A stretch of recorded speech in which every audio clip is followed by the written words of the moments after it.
BJP की और कहाँ? कांग्रेस की ओर है जी। और इसका कारण क्या?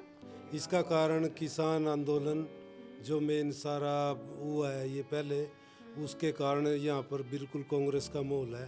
हुड्डा साहब के राज में हम सभी किसानों ने जो पुराने कर्जे थे मेहनत करके वो भी उखड़ दिए थे। और हमारे को तो सरदारों को तो उग्रवादी बताते हैं ये। लोगों की आबादी है यहाँ पे, उनका मैं कहूँ कि बीजेपी से खासा विरोध है। बहुत विरोध है हमारा, तो बहुत विरोध है। हम तो यहाँ बढ़न भी नहीं देते उनको, बीजेपी वाले को। हक मांगते हैं तो तरह तरह के केस लगते, चाहे किसान है चाहे कोई युवा है, लोगों के ऊपर तरह तरह के केस लगते हैं इस सरकार में। इसलिए इस सरकार से मोहभंग होकर लोग 2 नंबर का भी रास्ता अपना के लोग डोंकी लगा के इस एरिया से लोग विदेशों में जा रहे हैं। दोस्तों राम राम नमस्कार, हरियाणा तक देख रहे हैं आप और सोनिया मेरा नाम है। ये चुनावी यात्रा हम उत्तर हरियाणा की शुरू करते करते हम पहुंच चुके हैं असंध विधानसभा में।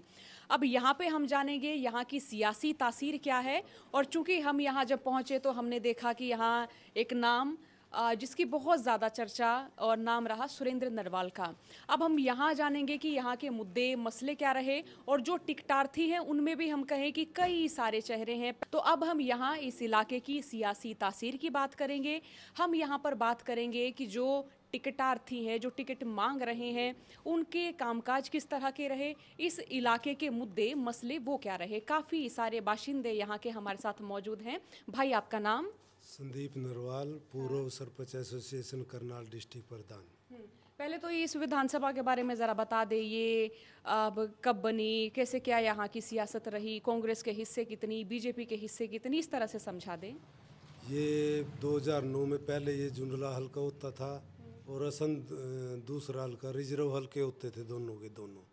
ये 2009 में जैसे ओपन हुआ तो उसमें कांग्रेस पार्टी की मीना मंडल जो मंत्री भी रही, कोऑपरेटिव मंत्री, वो बनी थी। 2014 में बीजेपी से बना था और 2019 में फिर कांग्रेस बनी थी, शमशेर सिंह गोगी। अच्छा, यहाँ जो मैं कहूँ कि नरवाल खाप, उनका ज़्यादा प्रतिनिधित्व है। नरवाल के जो है इधर काफ़ी 7-8 गांव पड़ते हैं जिसमें नरवाल गोत्र के आदमी रहते हैं। तो रुझान किस ओर रहता है ज़्यादातर? किस चीज़ का? रुझान जैसे कि कांग्रेस की ओर, बीजेपी की ओर, कहाँ? कांग्रेस की ओर है जी। और इसका कारण क्या? इसका कारण किसान आंदोलन जो मेन सारा हुआ है ये पहले, उसके कारण यहाँ पर बिल्कुल कांग्रेस का माहौल है और कांग्रेस पार्टी विजय होगी यहाँ संध से। बेरोजगारी है, किसानों के बहुत मुद्दे हैं, एमएसपी है, कुछ भी नहीं किया सरकार ने। तो खेती बाड़ी में बरकत इस सरकार में? नहीं, बिल्कुल नहीं। पहले कांग्रेस का राज था, हुड्डा साहब थे।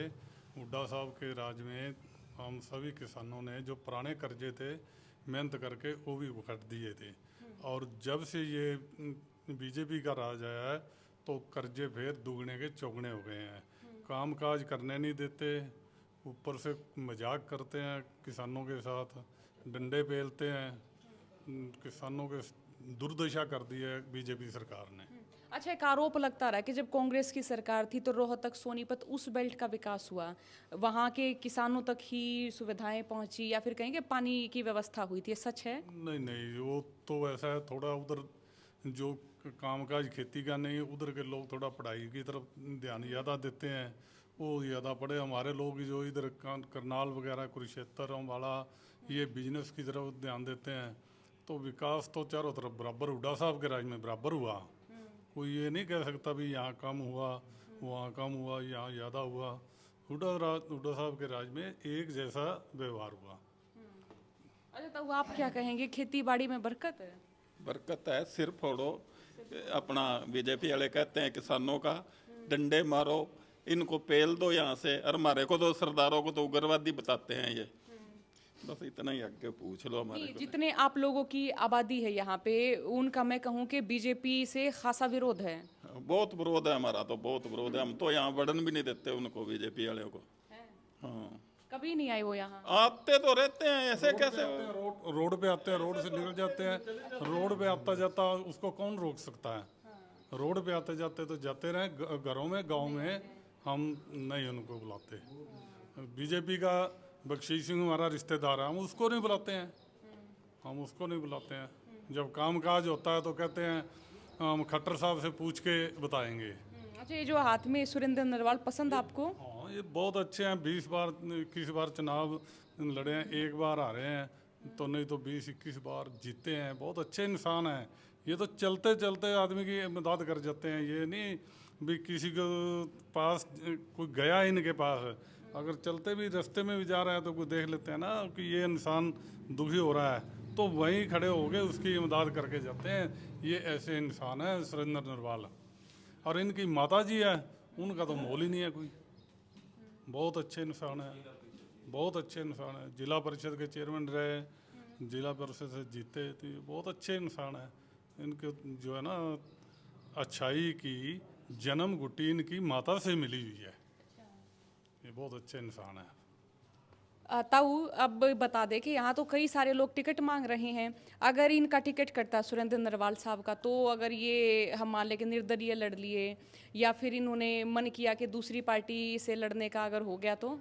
नहीं, दूसरी पार्टी में लड़े। इनके पिताजी भी जन्मजात से कांग्रेसी है जी। और इन कम से कम 70 साल जब से आज़ादी है कांग्रेसी है। दूसरी पार्टी से ये चुनाव नहीं लड़ेंगे। अरे, इस बेल्ट में रोजगार आया है ताऊ?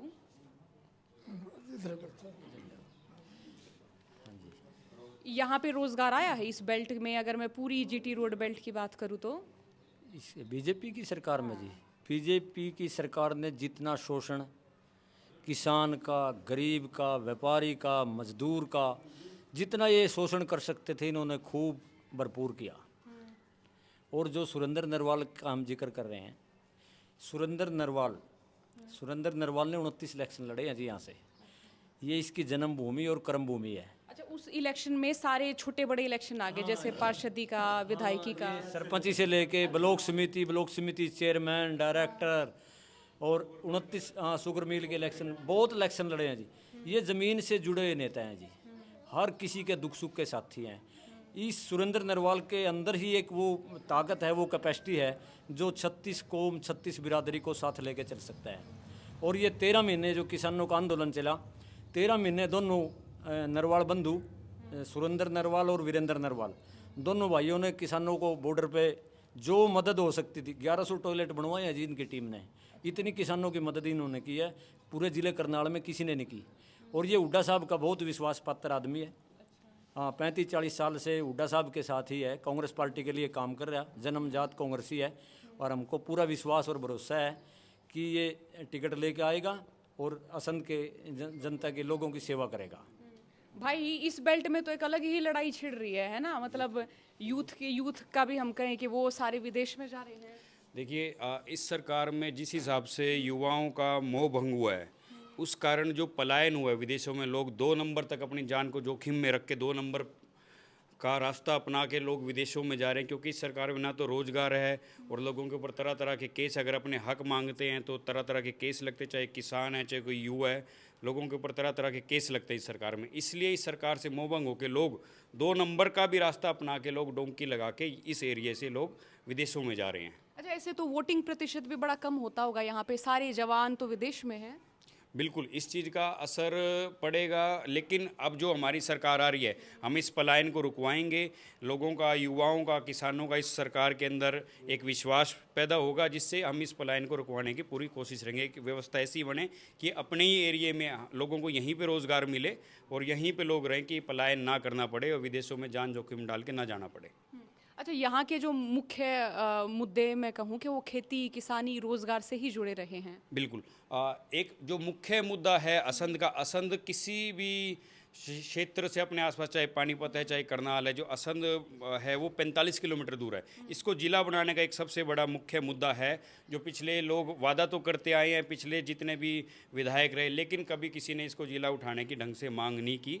और इस कारण से भी हमारे लोगों को बहुत दूर तक जाना पड़ता है अपने काम करवाने के लिए। ये सब के लिए बड़ी दिक्कत है। और ऊपर से थोड़ा पिछड़ा हुआ इलाका है, रोज़गार की कमी है, इंडस्ट्रीज़ नहीं है यहाँ पे, तो इस मामले में ये एरिया पिछड़ा हुआ है। पानी की समस्या भी है। ये कई जिलों से सटा हुआ है। हाँ, 9 सीम लगती है हमारे इस असंध जिले को। गोरंडा लग जाता है, राजौंद लग जाता है, तो ऐसे करके ये अपने आप में जो इसका एक क्षेत्र है वो एक अलग तरीके से फैला हुआ है। तो इसके ऊपर सरकार को अलग से ध्यान देने की ज़रूरत है और इसको जिला बनाने की ज़रूरत है। ये हमारे सुरेंद्र नरवाल जी के मैनिफेस्टो में भी है कि जिस दिन हम यहाँ से विधायक होंगे तो हम इस एरिया की पूरी पुरजोर मांग उठाएंगे और हम इसको जिला बनाने का काम करेंगे। अच्छा, खट्टर साहब ने हरा दिए थे सुरेंद्र नरवाल जी, 2014 की बात है ये? 2014 में जब सुरेंद्र नरवाल जी असंध से पूरी तरह अस्वस्थ थे और यहाँ से उनकी टिकट अनऑफिशियल तरीके से एक प्रकार से पार्टी ने फाइनल भी कर दी थी, तो एन मौके पे उनको करनाल भेज दिया गया, शिफ्ट कर दिया गया, ये बोल के कि वहाँ की जो मौजूदा विधायक थी 10 साल की कांग्रेस से ही थी,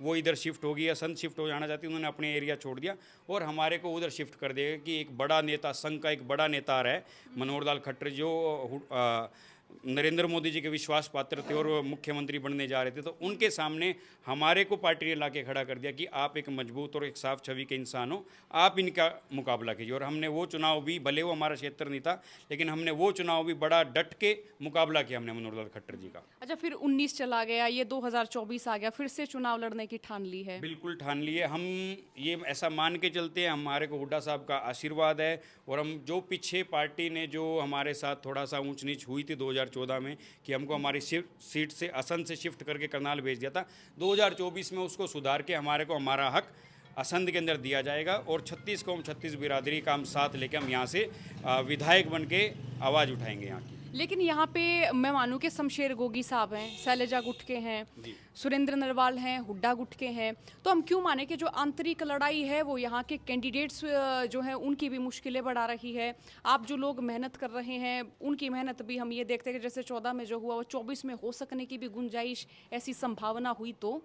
देखिए, सुरेंद्र नरवाल जी को हुड्डा साहब जी का पूरा सहयोग है, पूरा आशीर्वाद है। हम 35 साल से, हमारा परिवार सुरेंद्र नरवाल जी के साथ, पूरा सुरेंद्र नरवाल जी पूरा 35 साल से भूपेंद्र हुड्डा जी के साथ हैं, विश्वास पात्र हैं और हमें पूरा आशीर्वाद है। हम उस बिना पे ये कह सकते हैं कि हम यहाँ से चुनाव जरूर लड़ने जा रहे हैं। हुड्डा फैक्टर काम करता है यहाँ? बिल्कुल काम करते। किसानों के, वो तो किसानों के नेता थे, वो हुड्डा फैक्टर तो पूरे हरियाणा में काम करता है। हुड्डा फैक्टर तो पूरे हरियाणा में काम करता है और हुड्डा फैक्टर के दम पर, क्योंकि वो चौधरी भूपेंद्र सिंह हुड्डा जी ने लगभग पूरे हरियाणा में हर गरीब तबका हो या कोई सी बरादरी लगा लो, नौकरी में, रोजगार में, एक गरीब की सुनने में मतलब कि बहुत ज़्यादा इस बात पर इम्पोर्टेंट है। जो सबसे बढ़िया और सख्त और मजबूत जो मुख्यमंत्री रहे वो भूपेंद्र सिंह हुड्डा ही रहे। अच्छा जी, जीटी रोड बेल्ट में मैं कहूँ कि नायब सैनी साहब सीएम बने हैं ना, खट्टर साहब भी यहीं के थे, तो ऐसा ये सीएम का इलाका, उस तरह की इमेज, उस तरह की छवि नहीं आई यहाँ पे? आप लोग खुश नहीं उससे? नहीं, हम खुश नहीं है। इस इलाके को तो कुछ ऐसा मान ले कि गऊ चौरांदा है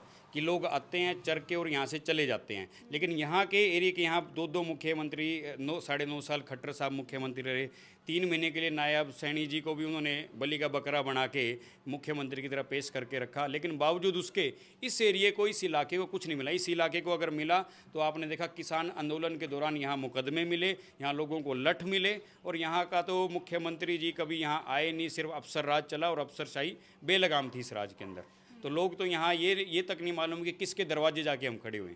यहाँ तो लोगों को कोई ऐसा नेता ही नहीं मिला कि हम किसी के पास जाके अपना दुखड़ा रो लें। अच्छा, उत्तर हरियाणा में कहूँ कि राजनीतिक प्रतिनिधित्व में थोड़ा पीछे रहा है, ये सच मानते हैं आप इसे भी कि कोई नेता मंत्री नहीं रहा, कोई बड़ा चेहरा नहीं रहा यहाँ? देखिए, ये तो जनता जिसके साथ जितना खड़ी है उस इलाके को उतना प्रतिनिधित्व मिलता है। तो जनता जितना अपने नेता के पीछे खड़ी रहेगी वो एरिया, वो नेता उतना मजबूत होगा और अपनी आवाज़ उतनी मजबूती से उठाएगा। इस एरिया में थोड़ा सा ये रहा है कि खेती अच्छी रही है, पानी अच्छा था, लोग व्यापार की तरफ ज़्यादा हैं, लेकिन हाँ राजनीतिक तौर पे हमारे एरिया पिछड़े हुए हैं। तो लेकिन जब युवा साथ चलता है, जब किसान अब साथ चलते हैं, तो हमारे एरिया को हम चाहते हैं कि हमारे एरिया से भी बड़े लीडर बन के आएँ, हमारे एरिया से भी सुरेंद्र नरवाल जैसा लीडर बन के राजनीति में आगे जाए। बहुत शुक्रिया बातचीत के लिए। तो दोस्तों, ये हम यहाँ असंध से अब थोड़ा आगे बढ़ेंगे, हम यहाँ इस पूरे क्षेत्र की सियासी तासीर जानने की कोशिश करेंगे। कैमरे के पीछे कोयल आप तक ये बात पहुँचा रही है और कैमरे के सामने मैं हूँ। बातचीत को सुनने के लिए बहुत बहुत शुक्रिया।